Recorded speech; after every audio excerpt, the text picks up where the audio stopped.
창세기 41장 1절에서 38절의 본문을 가지고 오늘 함께 읽고 하나님이 주시는 은혜 받기를 원합니다. 그 전에 우리가 좀 이해될 게 좀 있습니다. 많은 사람들은 종교와 복음을 잘 구분할 수가 없습니다. 그죠? 종교는 사람이 만든 거고, 복음은 하나님이 주신 겁니다. 그러니까 종교와 복음은 근본적으로 다릅니다. 종교는 사람의 필요에 따라, 또는 사람이 기도하다가, 아니면 사람이 뭔가 깨달아서 만든 것이고요. 그리고 사람이 찾아가는 것이고, 복음은 하나님이 주신 겁니다. 그러니까 창세기 3장 사건 이후로 우리는 하나님을 절대 만날 수도 없고 알 수도 없고 사단에게 속아서 우상 섬길 수밖에 없는, 완전히 영적으로 멸망 상태였거든요. 우리 힘으로 하나님과의 관계를 회복할 수가 없는 겁니다. 그래서 하나님이 우리에게 그 길을 여신 것이 하나님의 아들을 그리스도로 보내셨고, 그의 십자가로 말미암아 하나님 만나는 길과 우리 죄를 사하시고 사단의 손에서 해방시키시는 그 구원의 길을 여신 겁니다. 하나님이. 그래서 그 이름을 믿는 자에게 그 구원의 비밀을 성취하시는 거죠. 언제까지요? 주님 다시 재림하실 때까지. 그게 지금 복음의 비밀 아니겠습니까? 이거는 근본적으로 사실은 다릅니다. 우리가 사회 통념상 종교의 범주 안에 기독교가 들어가 있을 뿐이지 근본적으로 다르거든요. 조금 더 여기서 한 발 더 나아가면, 소위 말해 우리가 말하는 신념과 우리가 이 복음 안에서 말하는 믿음하고는 사실 좀 다릅니다. 신념은 내가 볼 때 맞아. 그래서 내가 저거를 지켜야 돼. 그걸 강하게 지키는 걸 보고 신념이라고 하죠. 근데 보통 믿음이 좋아 라고 우리가 얘기할 때는 신념 같은 모습을 보고 좋아하거든요. 그게 믿음이라고 생각합니다. 근데 우리의 믿음은요, 물론 그런 겉으로 보면 그런 부분처럼 보이겠죠. 근데 사실은 우리의 믿음은 영적 사실을 믿는 겁니다. 그러니까 사실을 믿는 거라니까요.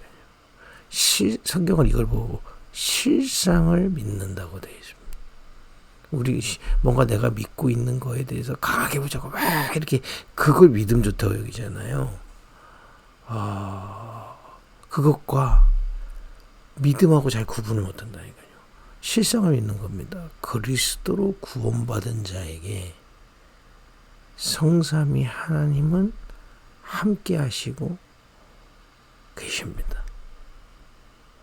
오늘도 우리는 하나님 막 붙잡는 것도 믿음처럼 보이겠지만, 성삼위 하나님이 그리스도를 통해서 구원하신 우리를 성령께서 함께 하시고, 오늘도 성삼위 하나님이 나와 함께 하셔서 내 안에 역사하십니다. 그래서 우리가 예배할 때 성삼위 하나님이 내 안에 역사하심을 바라보고 집중하는 겁니다. 그러니까 신념과 믿음이 겉모습은 같하지만 본질적으로 다르다니까요. 약속대로, 언약대로 성삼위 하나님이 내 안에 역사하심을 바라보고 누리는 겁니다. 또 그 성삼위 하나님이 나의 모든 길을 알리시고 지도하시고 인도하십니다. 우리 삶의 모든 것이요. 내 영혼부터 내 안에 역사하신다고, 내 영혼, 생각, 마음, 또 심지어 이거하고 연결된 육신, 이 모든 부분을 주님께서 역사하시고 만지시고 은혜 주신다는 거예요. 그래서 전 다 놓고 얘기하셨는데 참된 의사는 그리스도시라고 확신합니다. 그리스도께서 오늘 근원적인 힘으로 우리 안에 역사하시겠다고 약속되어 있기 때문에 믿고 바라보고 기다리고 있습니다. 그리고 우리의 삶도 성삼위 하나님께서 역사하시고 인도하신다는 겁니다. 그 정도가 아니라 그 누리는 우리를 통해서 성삼위 하나님이 계획하고 계신 바들을 이루시는 거예요. 우리가 응답 받았다라고 했을 때 물론 우리가 기도해서 따냈다. 그것이 약간 신념에 가까운 얘기죠. 그러나 성경은 뭐라 하냐. 하나님이 영세전에 감추어졌던 걸 지금 우리에게 나타나시는 것을 보고 응답이라고 하는 겁니다. 우리는 성삼위 하나님이 함께 하시고 인도하심을 누리고 있는데 그 인도하시는 길을 따라 하나님이 계획하고 계셨던 것들을 나타내시는 겁니다. 그걸 보고 우리가 세계복음화라고 하는 겁니다. 우리를 통해 계획하신 바가 이 비밀을 갖고 우리의 삶 속에서 인도받는 우리를 통해 복음이 증거되고 복음의 이 사람들이 일어나고 그죠? 우상 문화가 무너지고 이런 복음이 증거되는 세계 복음화의 길을 하나님은 계획하고 계시다가 성삼위 하나님이 함께 하심을 누리고 그 인도를 받는 그 사람을 통하여 하나님이 행하시는 겁니다. 이게 우리의 믿음, 신념이 아니고 내가 세게 믿으면 세게 오고요. 약하기면 약하기면 이런 신념적인 얘기가 아니고 사실적인 얘기인 겁니다. 성경은 이걸 보고 성삼위 하나님과 화평을 누린다고 표현하고 있습니다. 어린아이가 부모와 함께 하고 있으면요. 어린아이가요. 자기가 오늘 내가 무엇을 먹고 어디 가서 자지? 걱정할 필요가 없습니다. 왜냐? 근원적인 게 보장돼 있잖아요. 그거 먹고죠. 물론 아이가 아이 수준에서 내가 오늘도 어린이집에 가서 애들하고 같이 잘 지내야지 이런 생각할 수 있으나 근원적인 힘은 부모로부터 오는 겁니다. 마찬가지입니다. 우리에게 지금 여러 가지 현실에 이렇게 현실 속에 있지만 여러분과 저에게는 성삼위 하나님과 화평을 누릴 근원적인 힘이 약속되어 있는 겁니다. 이건 신념의 문제가 아니라 믿음인 겁니다. 이걸 신념으로 바꾸면 바리새인처럼 되는 겁니다. 나만 특별하게 내가 잘 지키고 너희들은 못 지킨다고 생각했을 때는 바리새인처럼 변질되기 시작하는 겁니다. 그죠? 하나님의 은혜로 우리 주 예수 그리스도로 말미암아 지금도 성삼위 하나님이 내 안에서 역사하시는 이 아침 시간이 그 시간인 겁니다. 그렇죠? 그러면 하나님의 은혜도 깨달아지고 말씀도 깨달아지고 뜻도 깨달아지고 많은 은혜들이 임하게 되어 있어요. 그러니까 이걸 방해하기 때문에 우리가 집중하자는 겁니다. 빼앗기니까. 분산돼서 빼앗기니까. 별로 중요하지 않는 것 때문에 이 사실을 자꾸 빼앗기니까 집중하자는 것이 내가 신념을 지키면 되어진다는 게 아닙니다. 그죠? 빼앗기지 마시기 바랍니다. 오늘도 이 아침에 조용한 시간에 꼭 아침이 안 돼요. 여러분 마음과 생각 가장 조용한 시간에 하나님의 말씀을 읽고 성삼위 하나님 바라보는 그 시간에 성삼위 하나님께서 내 안에 근원의 힘을 역사하고 계십니다. 그 정도가 아니라 우리의 모든 여정, 삶을 인도하세요. 여러분들의 오늘의 업도, 오늘의 만남도, 우리의 삶도, 전도도 하나님, 성삼위 하나님께서 역사하시고 깨닫게 하시고 가게 하시고 하십니다. 그래서 모든 것을 주님께 맡기고 기도로 그 뜻을 분별하며 가는 겁니다. 잘 모르겠는데요. 그게 정상입니다. 아니야. 하나님은요. 요단강을 건널 때 갈라놓고 걸으라고 하신 적이 없어요. 믿고 인도 받으라는 겁니다. 가나안 땅에 들어가는 이스라엘 백성 앞에 제사장이 언약궤가 쭉 요단강에 들어가는데 요단강이 갈라진 겁니다. 굉장히 시사하는 바가 크죠. 어떻게 해야 하죠? 하나님 이럴 때는 어떻게 해야 되죠? 그게 믿음 안에서는요, 어떤 면에서는 가장 좋은 기도인지도 모릅니다. 하나님께서 나를 인도하여 주옵소서. 그럼 갑자기 뿅 하고 안 깨달아져도 괜찮습니다. 그 상태 자체가 응답 올 수밖에 없는 상태예요. 하나님의 인도를 받기를 원하는. 그런 우리를 따라 응답이라는 게요, 하나님이 영세전부터 숨겨놨다가 지금 나타나시는 것들이다. 그 응답들이 우리에게 오기 시작하는 겁니다. 이거는 완전히 내가 열심히 신념으로 믿어서 줬다 그런 얘기가 아닌 겁니다. 하나님이 나를 구원하시고 인도하시는 가운데 가정 가문을 살릴 응답을 예비하시다. 근데 그게 문제처럼 보일 수 있거든요. 속지 마시기 바랍니다.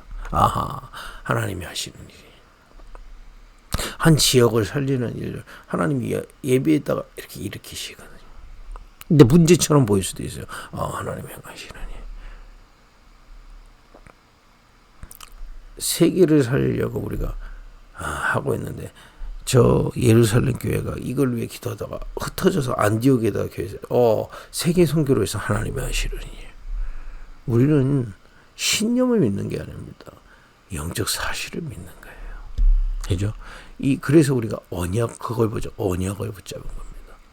오늘도 성삼위 하나님과 화평케 되는 그 은혜를 깨닫고 실제로 누리는 은혜 있기를 예수님을 축복드립니다. 그러면 이걸 가지고 우리 창세기 41장 1절에 30절에서 좀 길지만 또 우리가 성경을 쭉 읽으면서 은혜 받겠습니다.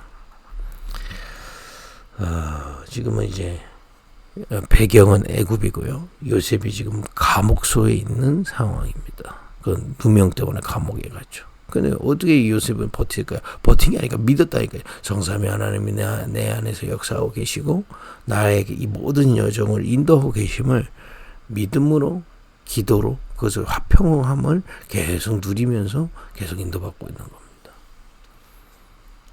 힘들죠.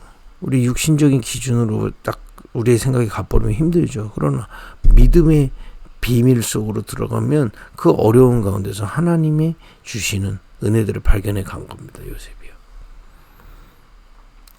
그런 가운데 창세기 41장에 일이 터집니다. 만 2년 후에 바로가 꿈을 꾼즉 자기가 나일 강가에 서 있는데 보니 아름답고 살진 7 암소가 강가에서 올라와 갈밭에서 뜯어먹고. 만 2년 후에가 뭐냐면요, 감옥소에서 이제 관원장이, 술 맡은 관원장이 요셉의 꿈 해몽대로 왕궁에 복귀하게 돼요. 어려움에 처했다가 그 사람한테 나 좀 기억해달라고 했는데 2년 동안 다 까먹은 겁니다. 그 얘기 뭡니까? 하나님 완전히 계획한 시간에 하나님 지금 일을 일으키신 겁니다. 아까 말한 영세전에 감추어졌던 것 지금. 3절에 보니까 그 뒤에 지금 이 바로가 꿈 내용입니다. 쭉 읽을게요. 그 뒤에 또 흉하고 파리한 다른 7 앞소가 나일강가에서 올라와 그 소와 함께 나일강가에 서 있더니 그 흉하고 파리한 소가 그 아름답고 살찐 7 소를 먹은지라.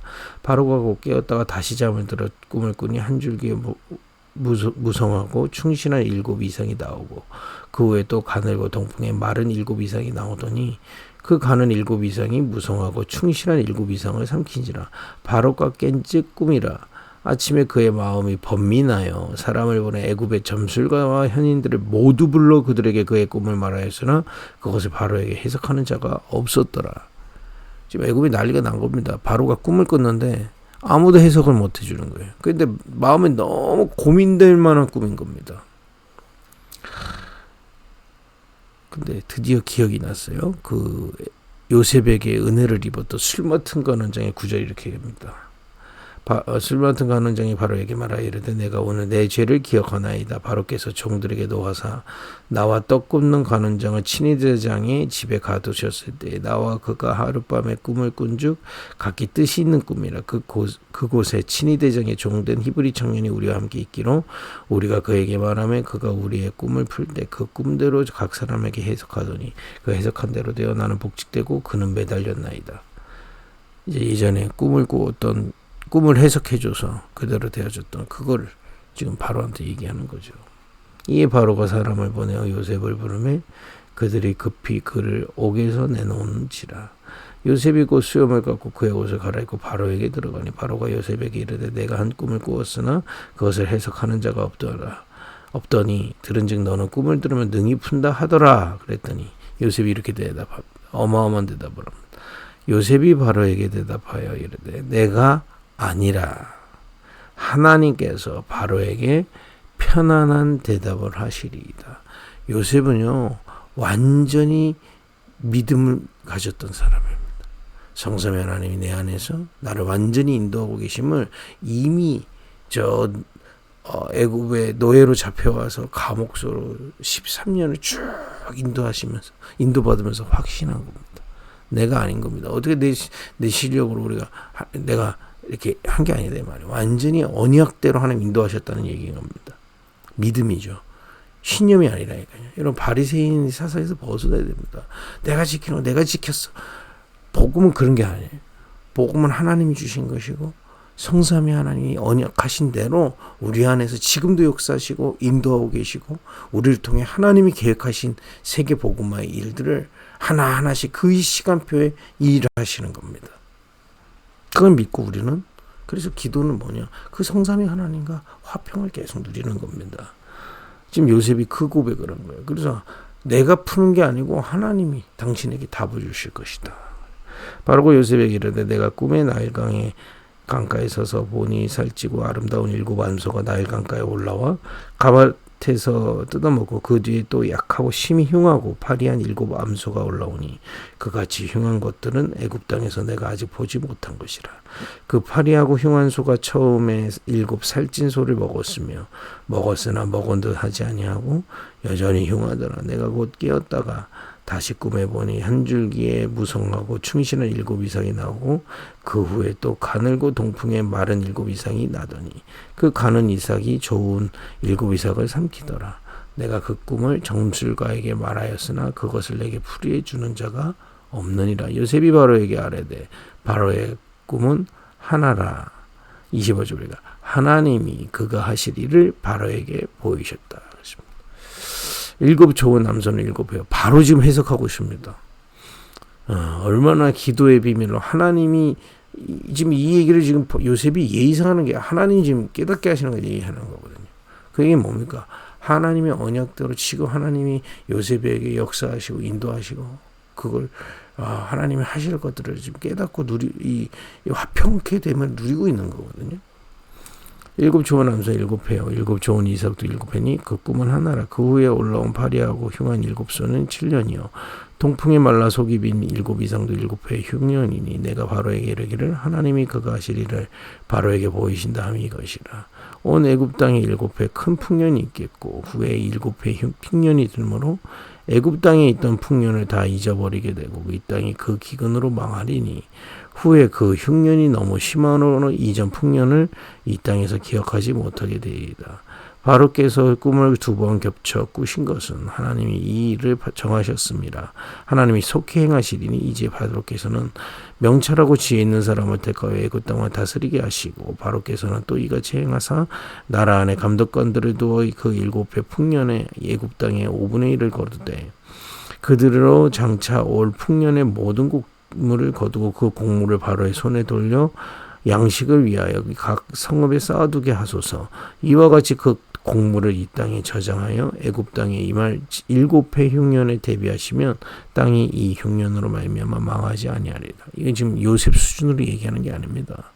그렇잖아요. 완전히 하나님이 이 역사하셔서 깨닫게 하신 거죠. 근데 여기서 우리가 좀 시간이 좀 많이 갔지만 신비주의하고는 이건 좀 다른 겁니다. 이거는요, 요셉이 13년 동안 애굽을 체험하면서 많은 쉽게 말하면 하나님의 여정을 따라 여러분, 내가 아무것도 모르는데 갑자기 막 요셉이 나타나서 막 이 얘기를 한 걸 우리는 응답이라고 생각하고 막 그런 걸 바라잖아요. 하나님은 정확하게 이런 것을 깨달을 수 있도록 애굽의 보디발의 집에서, 감옥소에서, 정치 수용소에서 이것들을 말할 수 있을 중요한 준비들을 하나님이 이미 인도하시면서 해오셨다는 사실입니다. 그죠? 겉으로 보면 지금 갑자기 요셉이 나타나서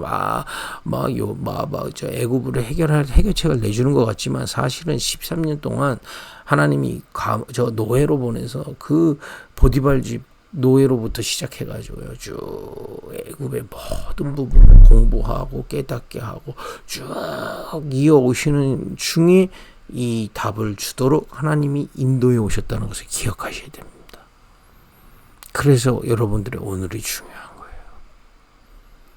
우리는 갑자기 겉으로 보면 뿅해 보이죠. 지금 감옥소에 있던 요셉이 갑자기 바로 만나고 일이 된 것 같이 보이지만 사실은 그 이전에 13년 동안 하나님은 함께하고 계셨고 모든 여정 속에 요셉을 이 일에 쓰시려고 준비하고 계셨던 겁니다. 그게 우리의 믿음입니다. 실상을 믿는 믿음. 37절에 바로와 그의 모든 신하가 이 일을 좋게 여긴지라 바로가 그의 신하들에게 이르되 이와 같이 하나님의 영에 감동된 사람을 우리가 어찌 찾을 수 있으리요. 그렇습니다. 이것이 우리의 실상이요 믿음인 줄 믿습니다. 오늘도 기도를 통해 성삼위 하나님과 화평케 되는 축복을, 그래서 집중이 뭐라고요? 빼앗기지 마시라고요. 하나님 역사하고 계신데 빼앗기니까 응답이 안 보여요. 자꾸 응답을 다른 데서 찾거든요. 지금 약속하시는 내 안에 역사하고 계십니다. 또 인도하고 계십니다. 그래서 하나님이 숨겨놨다가 지금 나타내신 응답도 주십니다. 그걸 계속 집중하면서 인도받는 겁니다. 기도하겠습니다. 오늘도 성삼위 하나님과 화평을 누리는 은혜를 주옵소서. 예수님의 이름으로 기도했습니다. 아멘.